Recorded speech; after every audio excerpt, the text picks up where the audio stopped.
Vai jūs zināt, kā darbojas Lietuvas lielākās putnu fermas, kuras ražotās olas bieži atrodamas arī Latvijas lielveikalos? Šovasar aktīvisti dokumentēja dējēvistu dzīves apstākļus Lietuvas putnu fermās, kurās ražo Rimī zīmola olas. Kadri, kurus tagad redzēsiet, var būt šokējoši, bet sprostos turētām vistām tā ir ikdiena. Tieši no tādiem apstākļiem nāk 97% no visām Lietuvā ražotajām vistolām. Sprostu sistēmās dējēvistas visu dzīvi pavada trokšņu, putekļu un smakas ielenkumā. Viņas nekad neredz saules gaismu. Putni sprostos nevar pat pilnībā izplest spārnus. Tipiski katrai dējēvistai sprostā ir atvēlēta viena A4 formāta papīra lapas platība. Šādu dzīves apstākļu radītā stresa dēļ vistas ievaino vienu otru. To varētu atrisināt, vistām nodrošinot labākus apstākļus. Taču uzņēmēji bieži vien izvēlas lētāku variantu.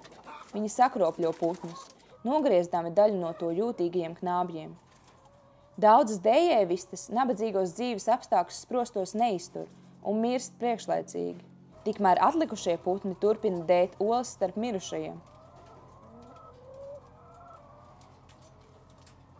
Netīrajos un pārblīvētajos sprostos putniem uzbrūk slimības un parazīti.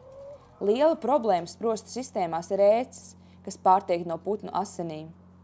Lai olas ilgāk saglabātos svaigas, tās parasti nemazgā un netīra. Olas tieši no antisanitāriem putnu fermas apstākļiem nokļūst līdz mūsu galdam. Vistas ir gudri un draudzīgi dzīvnieki.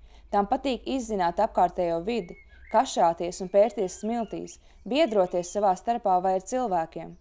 Viņas iemāc un atsauc uz savu vārdu, ja ar tām bieži sarunājas. Vistas nav pelnījuši mocības būros, un mēs varam viņām palīdzēt. Ar savām izvēlēm mēs nosakām, kādi produkti nonāk veikalu plauktos. Palīdz vistām arī tu. Lūdzu, nepēc sprostos dētas olas un aicina veikalu tīklu Rimī atteikties no sprostos dētu olu tirdzniecības. Parakst petīciju vietnē rimi.olcena.lv. Paldies!